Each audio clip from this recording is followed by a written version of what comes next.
Gimana nih Kak Rahma, kisah pengalaman ini Kak? Ya kisahnya waktu itu saya tuh kan tinggal sama mbah saya sama kakek saya Mbah Angkung, namanya Mbah Angkung sama Mbah Putri. Nah Mbah Putri ini sakit selama 6 bulan. Udah dibawa kemana-mana komplikasi gitu. Akhirnya minta dipulangin ke Jawa Mbah Putri ini. Gitu pas dipulangin ke Jawa, selang 3 bulan di sana, bapak saya tuh dapat telepon dari Jawa nih. Yon balik Yon gitu. Kenapa? Mama kayak kritis gitu balik. Saya ditelepon itu jam 7 malam. Jam 7 malam langsung berangkat semua ke daerah Jawa Tengah. Sampai sana tuh jam 1 malam. Mbak saya itu masih dalam keadaan kritis. Saya ngelihat mbak saya lagi dikasih minum. Kan kayak udah di tenggorokan gitu suaranya tuh udah ngorok kayak gitulah. Nah setelah itu menghembuskan nafas terakhirnya tuh jam 1:30. Terus pas paginya, jadi saya ceritain dinahnya dulu ya. Iya siap. Rumah di Jawa itu ada teras di depan teras ada kebun melinjo gitu. Pokoknya luas di situ kebun melinjo. Terus di belakang terasnya itu ruang tamu, kamarnya 2 ya. Nah di sini kamar Mbah Putri. Nah habis itu kan jenazahnya masih di dalam tuh, belum disolatin, masih di dalam. Nah saya duduk tuh di luar di depan teras. Pas saya duduk di luar depan teras, saya ngeliat tuh ada kayak perempuan mau ngelayat gitu. Pakaiannya kayak serba hitam, semua payung bener-bener udah kayak di film. Itu siapa sih? Kok nggak kesini-sini, nggak datang-datang? Dia cuman kayak diri aja di tengah-tengah kebun itu. Kan nggak masuk logika, kata saya siapa itu ya. Terus ditanya saya sama Pak Dek saya, nah masuk, jangan di luar, masuk tuh ngaji di dekat Mbah. Saya masuk deh tuh, pas saya lihat lagi penasaran kan, udah nggak ada. Nah udah selesai kan, udah selesai saya ngaji di situ, terus dimakamin.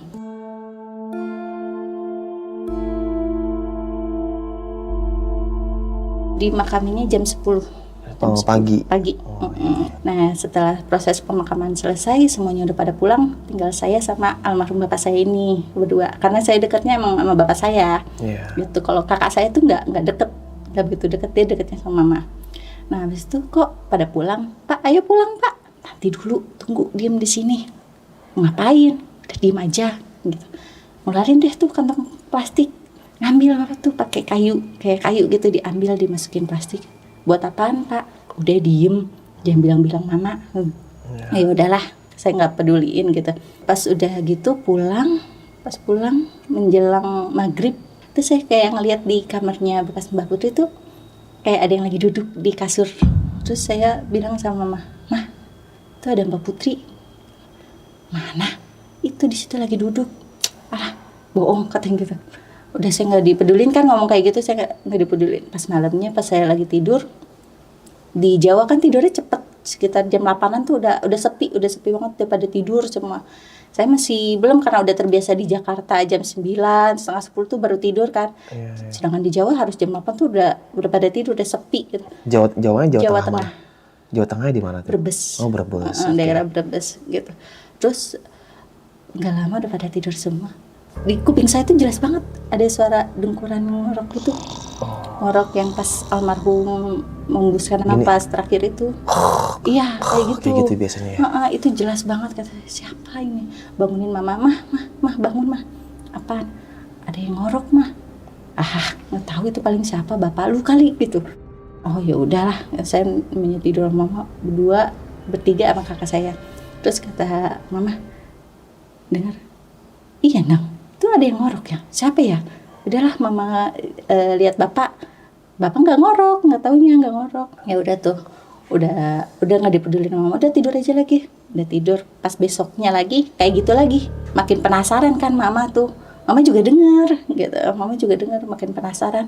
Terus pas dilihat lagi, bangunin bapak, Pak jangan ngorok kalau tidur. Siapa sih yang ngorok? Orang kagak ngorok juga. Terus mama tuh kayak ngademin saya supaya nggak takutan. Saya orang penakut kan gitu. Ya udahlah, udah tidur aja, biarin besok kita pulang gitu. Udah terlega tuh saya tuh. Oh besok pulang ya mah? Iya, kita ke Jakarta lagi besok.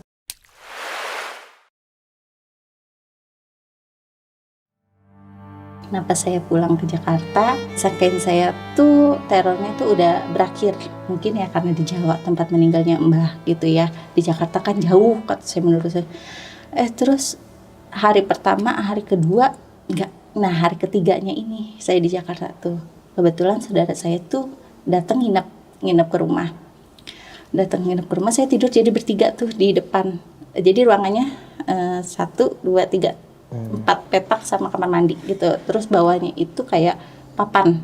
Jadi kalau ada orang jalan pun kedengeran. Pas malamnya saya tidur jam 1:30 itu kayak kebangun karena dengar suara bunyi orang duduk. Kalau saya kan tidurnya demennya nyempil gitu. Saya tidur di bawah balai yang bambu itu. Jadi kalau ada orang duduk kan bunyi kan, krak. Gitu. Nah pas saya tidur kebangun tuh 1:30, saya dengar krak. Apa ya? Aduh bapak nggak mungkin kesini, soalnya kan kalau kesini pun kedengeran jalannya gitu, buk. Siapa ya? Udahlah biarin aja, kata saya tutupan guling tuh. Pas saya tutupan guling, di kaki saya ada yang kayak kain, entah kain apa itu, kayak disapu-sapu di kaki saya tuh. Apalagi ini, kata saya. Terus pas saya lihat ke kiri, ini kakak saya ada di sini. Terus saudara saya juga masih tidur di sini. Terus siapa yang di kaki? Nggak lama tuh kaki saya ada yang nindihin. Kayak ada tidur kaku, tapi itu kaku. Pas saya lihat ke bawah, saya penasaran kan sambil takut. Ya Allah, itu saya ngeliat pocong panjang banget, Bang.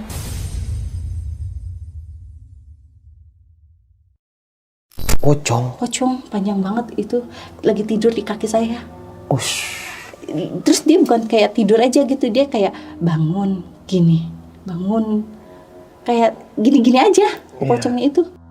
Itu langsung saya tuh kaku, langsung badan saya tuh langsung nggak bisa ngomong apa-apa, keringet dingin udah keluar semua kan gitu. Tapi mukanya kayak gimana tuh Kak? Mukanya nggak jelas karena kan tutup semua. Kan kalau saya tuh rutinitas tuh tiap pagi tuh suruh nganterin lontong sarapan sama mama saya tuh. Kalau pagi jam 6, jam 6:30 tuh udah suruh nganterin lontong buat Mbah Angkung. Mbah Angkung kan karena tinggal sendirian, cuman jaraknya dari rumah saya tuh 100 meteran. Setiap pagi tuh harus saya yang nganterin gitu, karena kakak saya tuh nggak mau, dia mah nggak pernah mau kemana-mana gitu. Terus saya selalu ngelewatin kayak jalan empang gitu, itu jalan alternatif yang paling dekat. Kalau lewat atas itu agak jauh saya lewatnya gitu, menuju ke rumah Mbah Angkung ini. Nah saya tuh nganterin lontong. Pas saya nganterin lontong, saya lewat di samping. Kalau lewat jalan alternatif itu kan saya ngelewat belakang rumah Mbah Angkung, jadi ngelewat pinggirnya tuh, di situ kan ada kayak kamar kaca kayak gitu. Nah, saya lewat itu, nggak lama ada suara Dang gitu. Kan dia manggil saya Endang gitu. Iya. Dang. Terus saya spontan nyaut, iya Mbah gitu. Bukannya Mbah udah meninggal? Iya, langsung saya lari tuh ke depan sambil bawa lontong gitu. Mbah Angkung, nih Mbah lontongnya. Udah mau pulang aja gitu. Sini, ayo kita ketemu Mbak Putri, katanya. Mbak Putri, makin takut lah saya digituin sama Mbak Angkung tuh. Ya kan kesannya masih ada di dalam, padahal kan Mbah udah jelas-jelas sudah meninggal gitu. Gak mau, saya muter tuh jalannya, saya muter lewat atas, paksa jauh nggak apa-apa. Nah besoknya lagi saya disuruh nganter lontong lagi tuh. Saya bilang nggak mau mah, nggak mau nganter lontong ke Mbak Angkung lagi. Kenapa? Nggak mau, takut orang siang bolong kayak gitu. Mau kan ngomong kayak gini, masa ada setan? Yang nggak ada lah kayak gitu. Udah tuh Maria tuh kakak saya. Udah Maria aja tuh gantian yang nganterin. Mah udah nggak mau lagi, nggak ada yang mau. Cuman saya kasihan Mbak saya, kalau misalkan nggak dianterin lontongnya dia nanti makan apa, saya gitu kan. Ya udah terpaksa saya anterin lagi. Saya jangan muter Bang, saya lewat atas aja. Saking saya takutnya tuh lewat samping, takut dipanggil lagi. Dan ternyata nggak cuma di situ, saya di depan pun dipanggil. Jadi di dalamnya tuh kan masih ada kayak bangku kayu gitu. Nah ada Mbak Putri di situ lagi duduk. Kelihatan jelas, menyerupai akuariumnya itu ya. Manggil Dang kene ke mbahmu aja wedi kan gitu. Saya makin takut itu Bang, saya lari di situ. Besoknya setiap nganter lontong tuh saya selalu ngacir terus, lontongnya tuh udah tumpah-tumpah lah, udah entah kemana. Terus saking saya takutnya juga, itu lontong pernah nggak dianterin selama berapa hari, saya nggak pernah nganterin lontong. Nah ketahuannya itu Mbah Angkung tuh ngomong, kok nggak ada sarapan, ngomong ke mama gitu. Kok nggak pernah nganterin sarapan, katanya ke Mbah, mau bikin Mbah mati gitu, nggak nganterin sarapan. Lah bukannya dianterin sama si Endang? Enggak gitu, enggak dianterin. Kan saya takut itu, saya diomelin aja. Nah terpaksa saya nganter lagi itu Bang.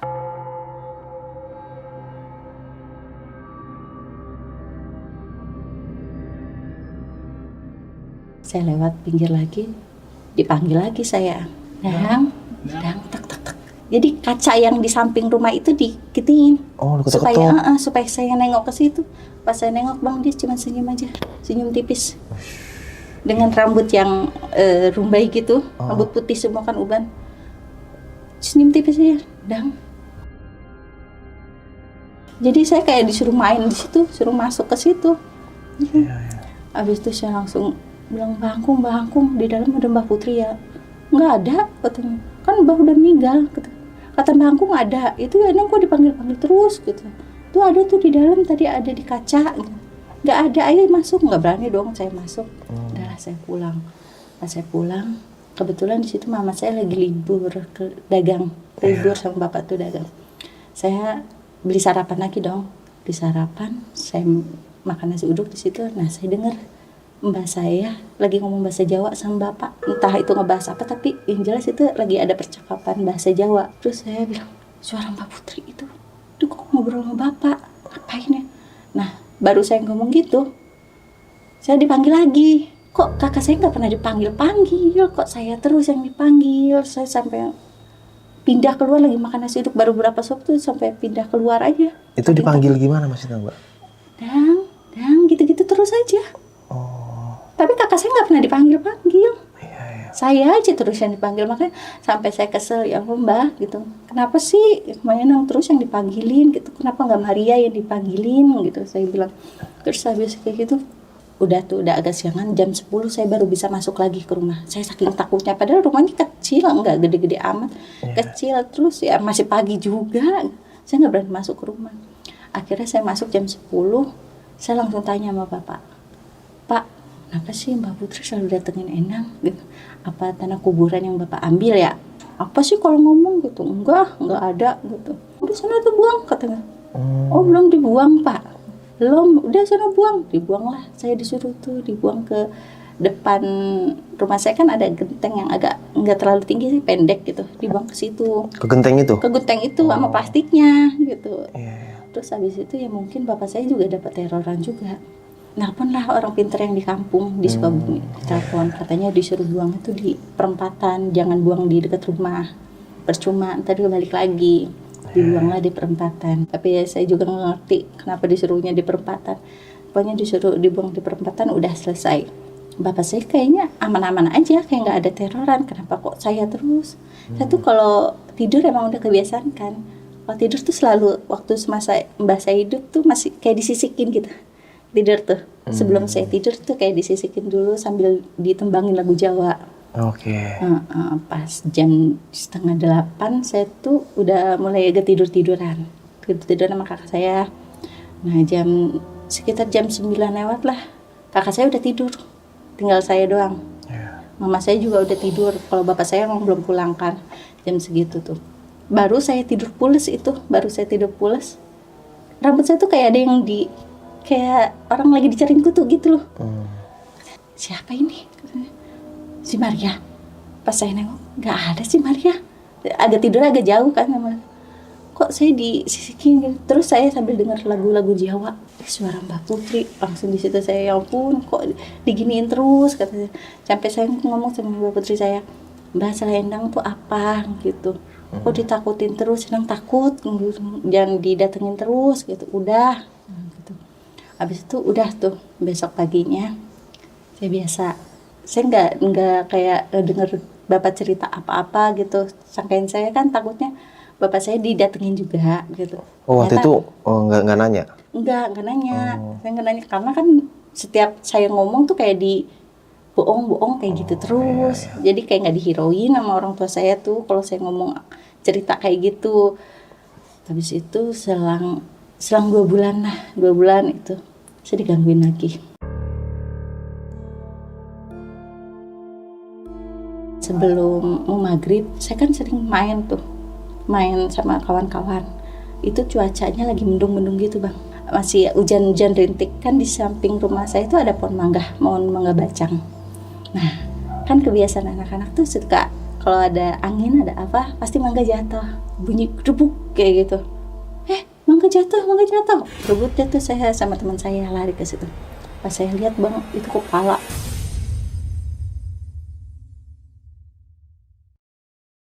Kepala gede, cuman matanya satu aja ngedap-gedip kayak gitu. Iya. Jam berapa itu, Kak? Itu jam 4:30 sorean. Ya Allah, pala langsung kabur. Teman saya pun ngelihat, sangkain saya doang. Teman saya ikut kabur. Dari situ teman saya sakit, dia seminggu dia sakit, dia nggak main-main lagi. Nah sangkain saya kan dia udah sembuh.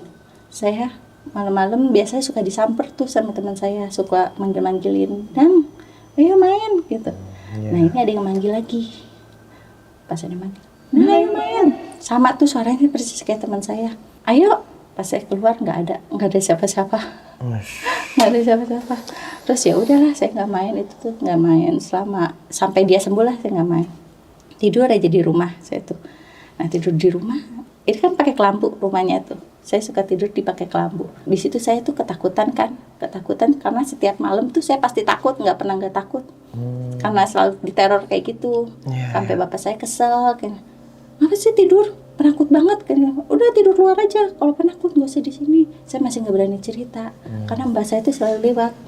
Lewat gimana? Lewat kayak di samping gini nih. Ini saya tidur kelambu gini, dan lewat gini aja dengan pakaian macam-macam sih. Kadang dia pakaian warna putih, kadang-kadang pakaian yang sehariannya dia pakai baju Jawa gitu, kemben kayak gitu. Iya pakai kayak gitu, rambutnya riwik banget gitu. Setiap malam tuh saya selalu digituin terus. Kata saya, "Ya Allah Pak, Enang takut gitu, bangun dong, temenin Enang gitu, biar Enang gak takutan gitu. Ada mbah mulu, mbah udah lama juga meninggalnya gitu." Itu selang berapa bulan mbah meninggal kan.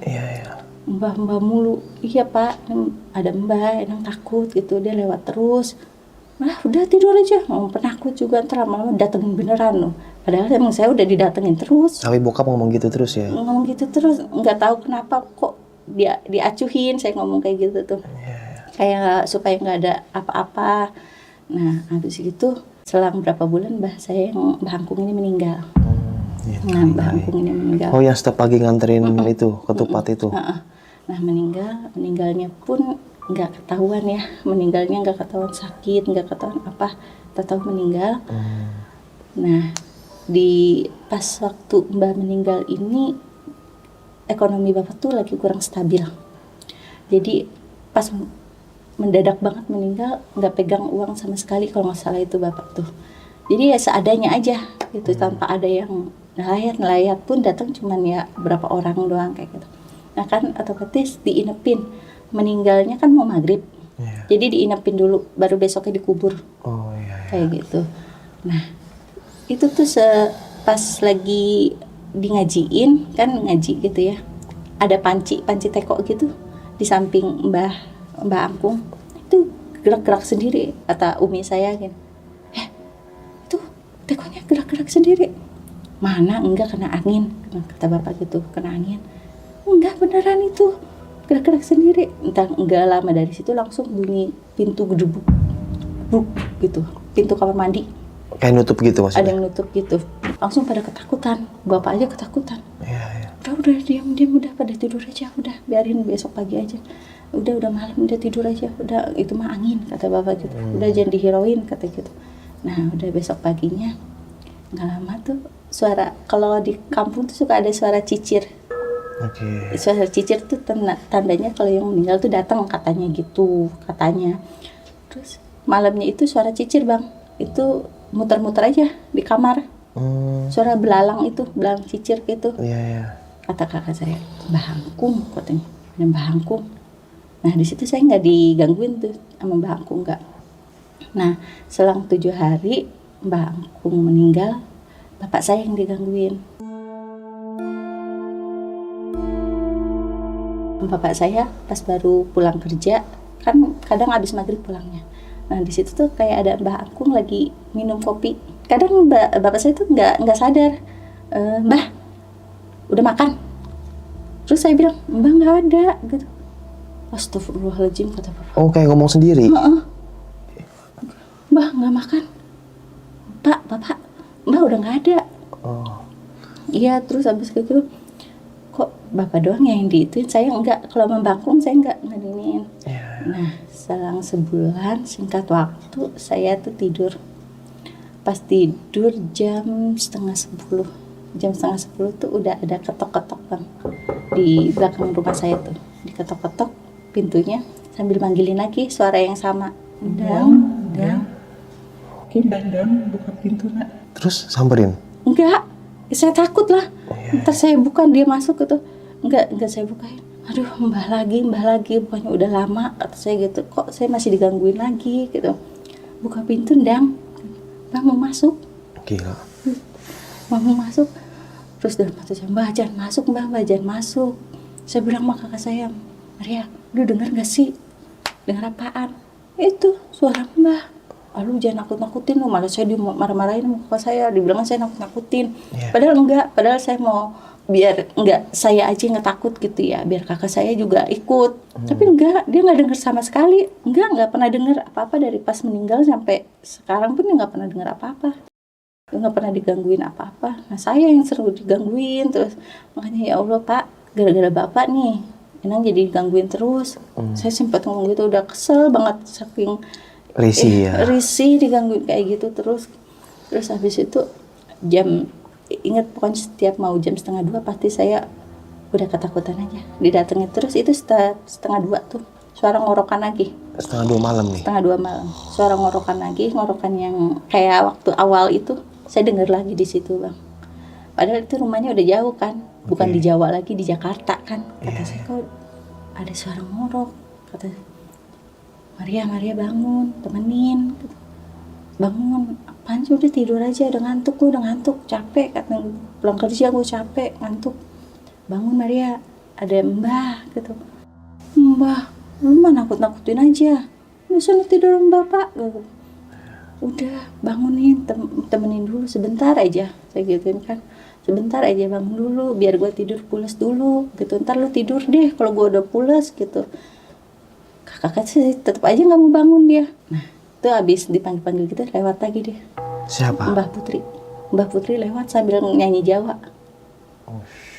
Sambil nyanyi Jawa gitu. Makin panas dingin saya Bang di situ, makin panas dingin. Ya Allah Mbah Putri, sampai saya ngomong, Mbah, pergi. Jangan kesini lagi. Enang udah capek, takut gitu. Digangguin terus sama Mbah. Gituin kan. Terus abis itu dia tetap nggak pergi, dia berhenti di pintu. Saya terpaksa ngeliat kan, pergi belum gitu ya. Saya ngeliat ternyata Mbah itu tuh terbang kayak lewat ventilasi kayak gitu. Oh, terbang seret gitu. Gila. Kayak sampai saya ya Allah, langsung saya tuh tutupan apa aja semua ditutupin di muka saya tuh sampai gerah banget, sampai ke bapak saya. Tidur yang bener, jangan kayak gini, ini gerah gitu.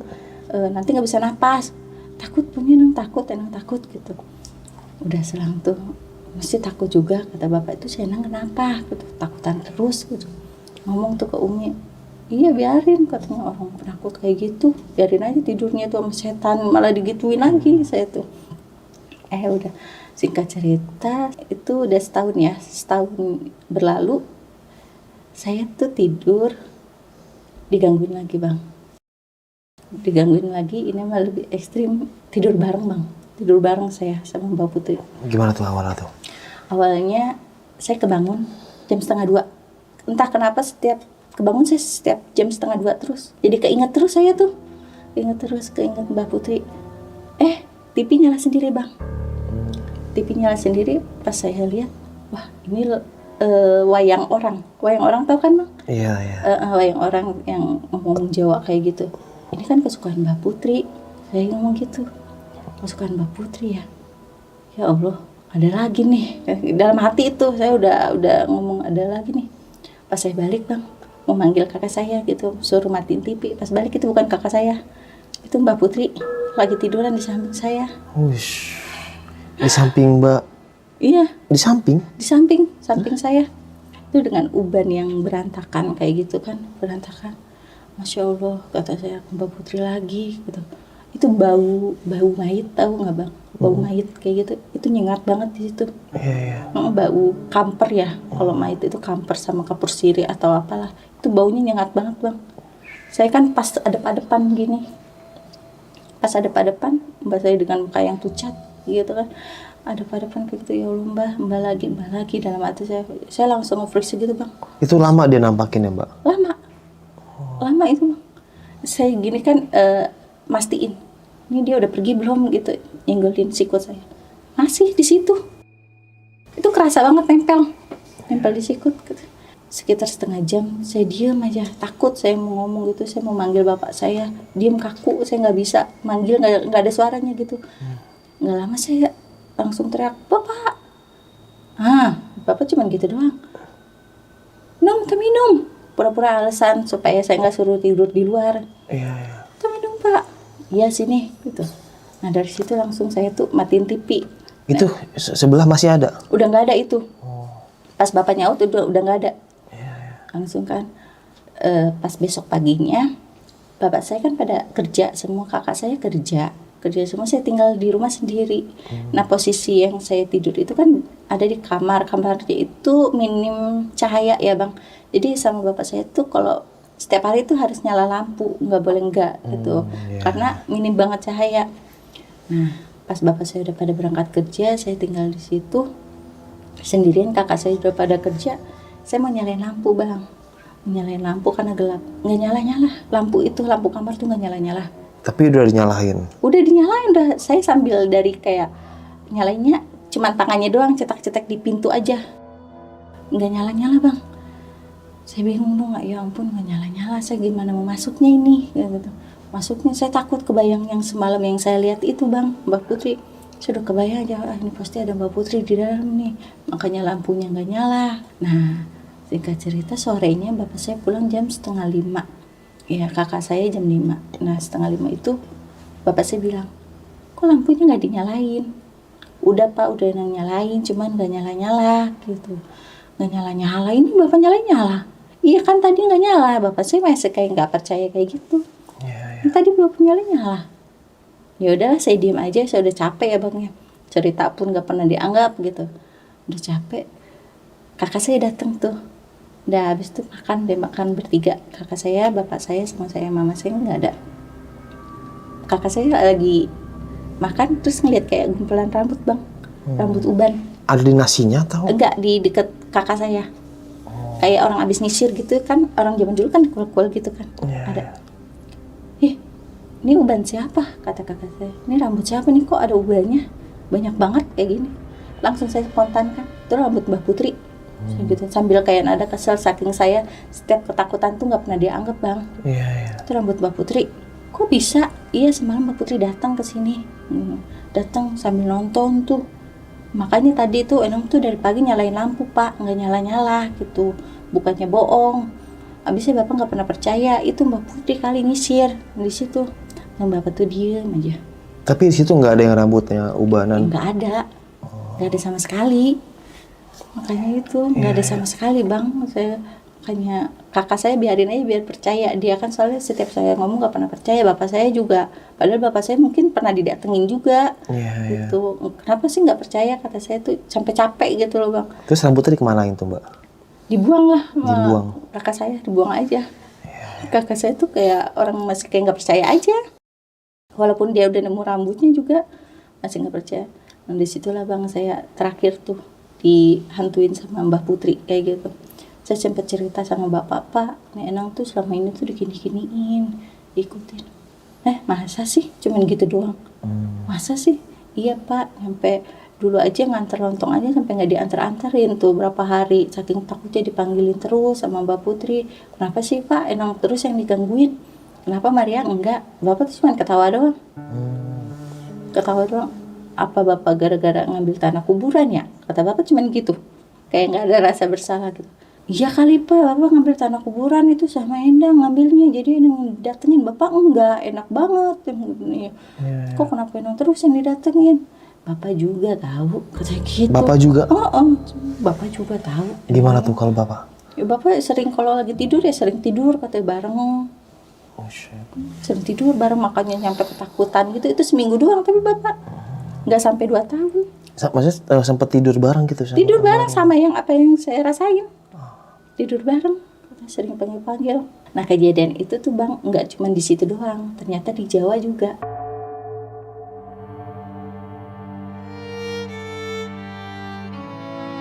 Di rumah adiknya mbah saya, adiknya Mbak Putri.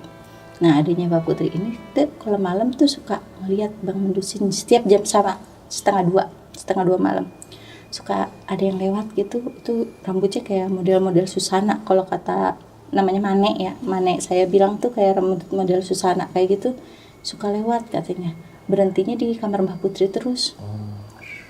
Itu lama, sering banget katanya kayak gitu. Kan saya cerita sama Mane, cuman Mane doang aja yang percaya. Iya Mbak, lu aja sering nampak ini di sini katanya gitu. Mane diemin aja, dan dia suka mondar-mandir terus katanya gitu. Korinya mungkin ya Bang ya, gitu masih penasaran entah apa gitu. Namanya sakitnya kan nggak tahu dia sakit murni atau kayak gimana gitu. Soalnya aneh, sakitnya tuh aneh, bener-bener aneh. Tiba-tiba meninggal gitu maksudnya? Enggak sih, sakit dulu, komplikasi gitu. Cuman gelagat anehnya dia sampai kayak ODGJ gitu. Oh, maksudnya gimana tuh? Kayak buka baju semua telanjang terus lari-lari ke sana sini, keluar kampung gitu. Sampai heboh kayak gitu, sampai nggak tahu itu kok bisa sakit komplikasi. Biasanya ya sakit aja biasa, nggak kayak gitu. Telanjang keluar kampung. Itu udah sering, Mane bilang tuh sering banget kayak gitu. Mungkin entah ada apa kata Mane tuh. Tapi kenapa ya katanya, kok kayak jadi arwah penasaran kata gitu. Emang ada apaan sih Yon, ngomong ke bapak gitu. Emang ada apaan sih Yon gitu. Takutnya kan ada masalah yang belum selesai atau apa gitu. Bapak di situ cerita, ya mungkin kesalahan Yono katanya gitu, ngambil tanah kuburannya nih kata bapak tuh. Lu pakai diambil tanah kuburan. Udah Mbah, mah kalau udah tenang di sono gak usah diambil. Iya, orang cuma mau iniin cerita omongan temen aja. Kan temen ngomongnya gitu, kalau lu gak percaya lu ambil aja tanah kuburan. Kebetulan Mbah meninggal, katanya udah diambil. Maksudnya buat apa tuh kata temennya, kalau gak percaya apa maksudnya? Kata temennya kan dulu lagi zamannya togel. Zamannya togel, terus kata temennya bapak itu, bapak ya cerita ya, Yon kalau lu mau nyari togel, lu ambil aja tuh tanah kuburan yang udah meninggal tuh, yang baru meninggal, lu ambil, lu bawa pulang. Kalau nggak dia nyamperin terus, kata gitu. Ntar lu pinta deh tuh nomor togelnya. Gitu. Gokil ya. Nah, konyolnya bapak saya itu masa mbah sendiri ya, mamanya sendiri yang meninggal diambil. Gitu kata saya, bukan dapat nomor togel, malah nomor apa yang dapat. Saya yang kena cucunya teror. Yang diteror ya. Saya yang diteror banget itu selama 2 tahun. Hal yang paling ngeri deh. Alhamdulillah sekarang sih enggak, walaupun kalau setiap lagi saya cerita tentang dia gitu ya, ada sesuatu korinya gitu yang datang, kayak iseng gitu ya korinya ya. Kayak ngerasa diceritain gitu ya. Kayak masih nggak suka.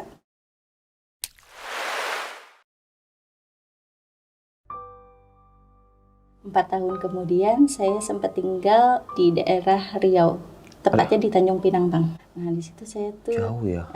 Ngikut suami kan, tinggal di situ. Nah saya tinggal di satu perumahan Bang, perumahan situ kan ada di depan saya tuh suka ada perempuan ya, masih remaja lah, dia suka dorong adiknya kalau sore tuh sama pagi suka dorong pakai sepeda. Kadang dia suka buang sampah tuh sembarangan banget Bang. Si cewek ini rambutnya panjang kan, kecil orangnya tuh. Umur berapa kira-kira Mbak? Umur 18 tahunan, 17-18 tahun. Udah tua berarti ya? Udah dewasa, remaja lah ya. Dia sering buang sampah gitu. Terus saya suka omongin Bang, itu siapa sih tuh buang sampah sembarangan banget? Kalau kayak orang kampung aja saya bilang gitu. Namanya ini kan perumahan komersil, masa sih buang sampahnya di situ di pinggir jalan, kan nggak ini banget. Emang kita nggak ada jasa pembuangan apa? Itu sampah satu atau seplastik? Seplastik. Oh, pantas marah ya. Iya pantas saya marah. Terus nggak lama sorenya tuh di perumahan saya ada kayak pertama saya ngumpul di situ, ngumpul sama ibu-ibu lah biasa.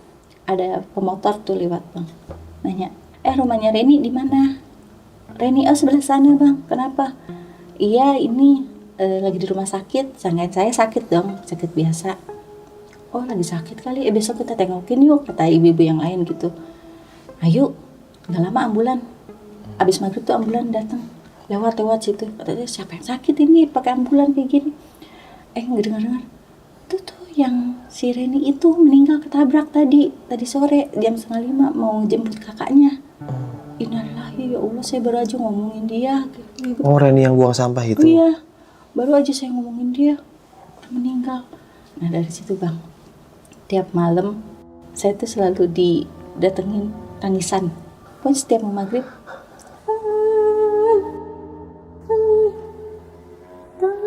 kadang suka saya ngairuin, udah salah dengar kali, salah dengar.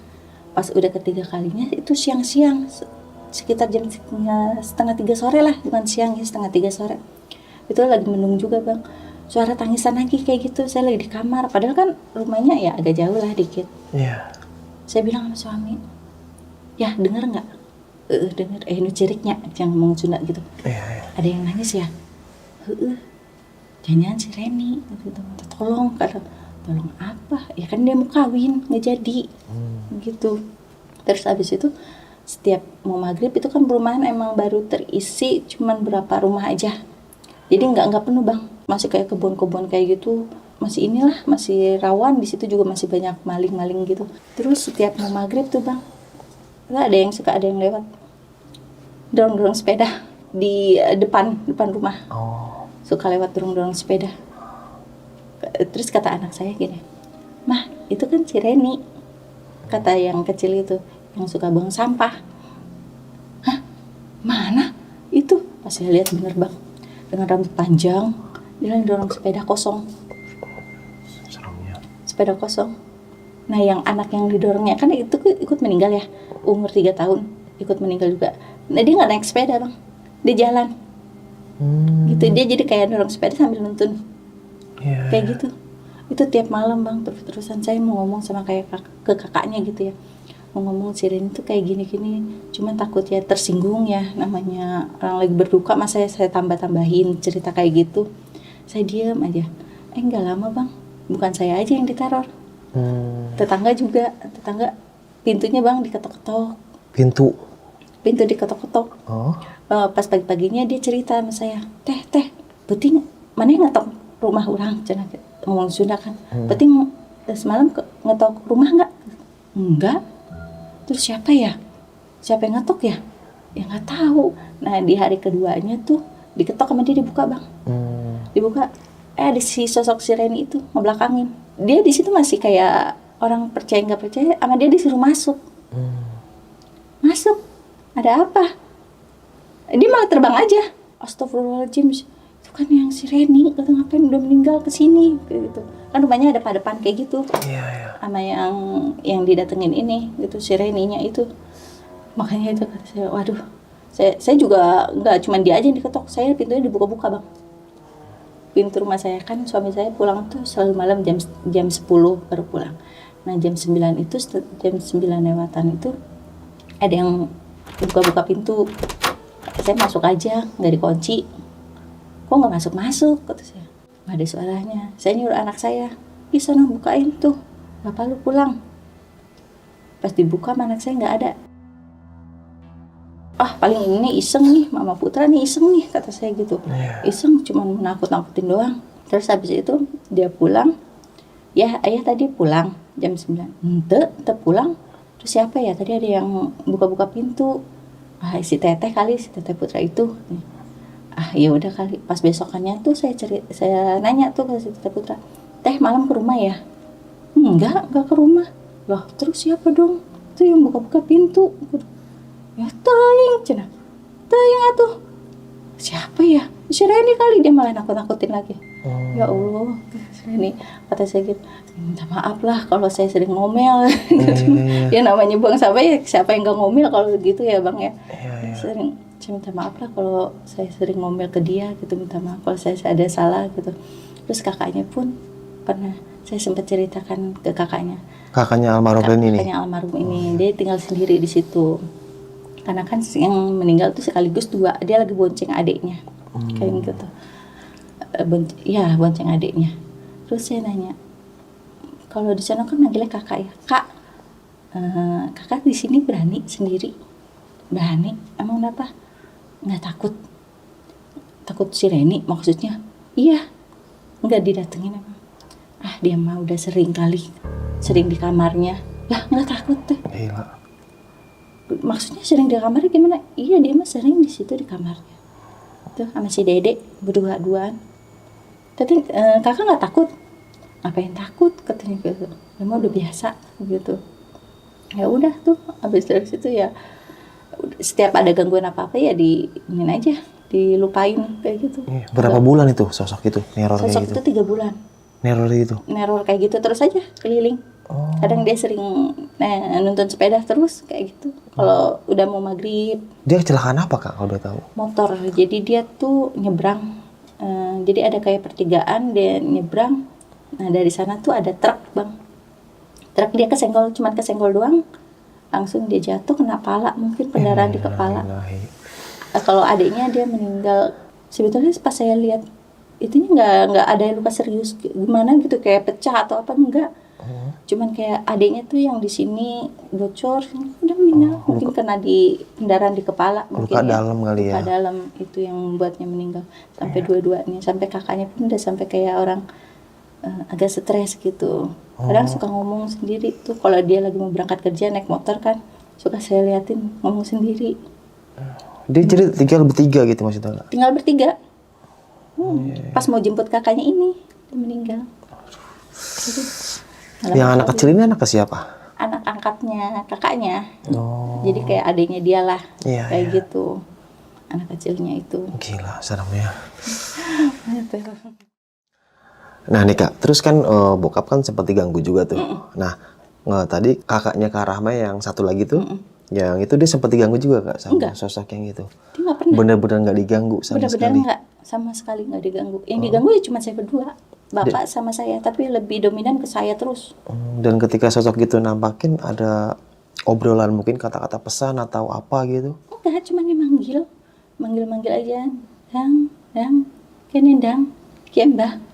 Gitu aja, nggak ngomong apa gitu, mungkin dalam mimpi apa gitu. Cuman yang saya dengar ngomong panjang pakai bahasa Jawanya itu saya sama almarhum bapak saya. Cuman kan nggak pernah diobrolin jelas bapak tuh mbah itu ngomong apa sama bapak. Setiap saya tanya ya, nggak salah dengar kayak gitu terus. Padahal saya bener-bener jelas banget itu dengar ngomong bahasa Jawa pagi-pagi itu. Kali ada ngomongan, kamu ngapain tanah kuburan diambil gitu atau apa gitu? Mungkin itu ngomong kali, makanya bapak pas abis didatengin kayak gitu bapak langsung suruh buang tanahnya. Mungkin disuruh balikin lagi, cuman kan nggak mungkin dibalikin ke Jawa lagi. Terus orang pinternya yang itu gimana tuh? Nah sama orang pinter itu disuruh buang, dibuangnya itu salah satunya di perempatan, baru bisa hilang yang ngikutin. Maksudnya dia datang ke rumah atau via by phone atau gimana? Via telepon.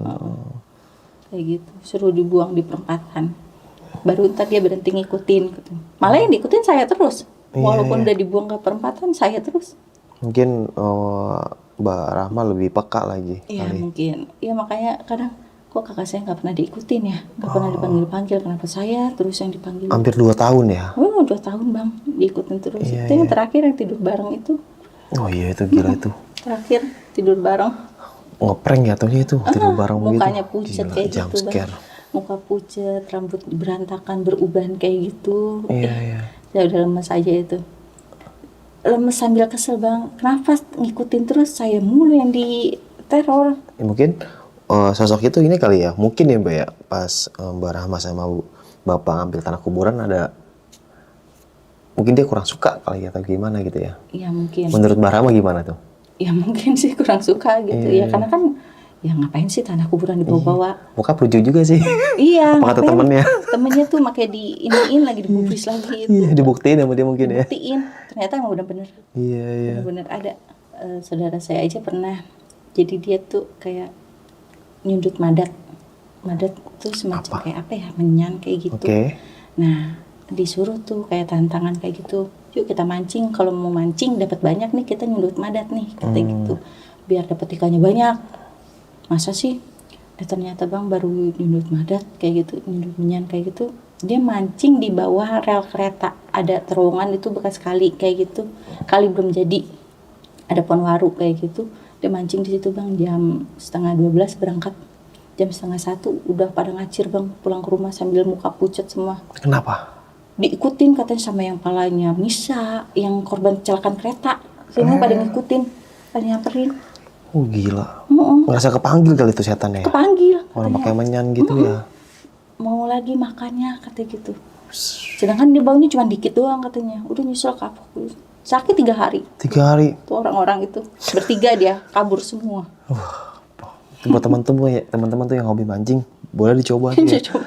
Bakar Ikannya menyan itu ya. Heeh. Tadinya dia minta dapat ikan banyak.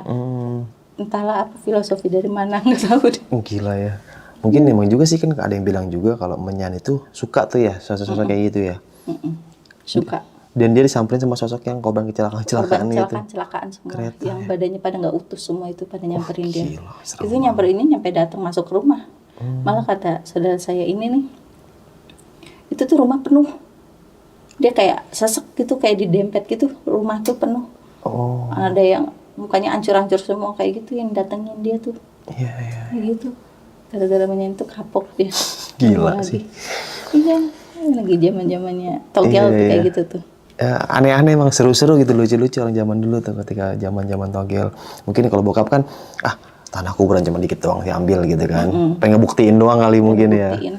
Ternyata ya kena dampaknya ke arah main ya. Iya, efeknya tuh panjang, nggak di situ ya. doang. Terus ada tuh, siapa ya kalau di Jawa tuh panggilnya Lilik ya. Lilik tuh adik, anaknya Mane yang adiknya Mbah itu. Oke. Nah dia kan mau sebelum meninggal 3 hari. Iya sebelum meninggal 3 hari itu tuh datang ke rumah. Padahal dia orang belum meninggal. Datang ke rumah nangis. Emang pertamanya kan video call dulu saya tuh karena udah lama banget nggak ketemu, video call karena dikabarin Lilik ini tuh lagi sakit, pengen nelpon gitu. Pas nelpon ya bener badannya kurus banget, sakit paru kayak gitu. Cuman dari telepon itu dia udah kayak orang gelisah gitu, gelisah kayak udah tahu lah gitu. Gelisah. Nah pas di malam Jumatnya saya tuh jam 7:30 malam bang ngedenger suara nangis sambil kayak ngegerutu gitu, kayak orang lagi kesel, tapi suaranya suara Lilik saya. Padahal dia belum meninggal. Saya sampai ngomong sama suami, ya dengar nggak suara Lilik tuh, suara Lilik tapi nangis, tapi kayak orang lagi kesel, nangisnya ngegerutu gitu. Tapi kayak orang kesel. Masa iya sih, kan orangnya belum meninggal. Biasanya kan kalau yang datang kayak gini yang udah meninggal lah gitu. Orangnya masih di kampung, masih ya belum ada tanda-tanda kayak gitu. Ya udahlah, mungkin itu siapa gitu. Nah, meninggal dikabarin saya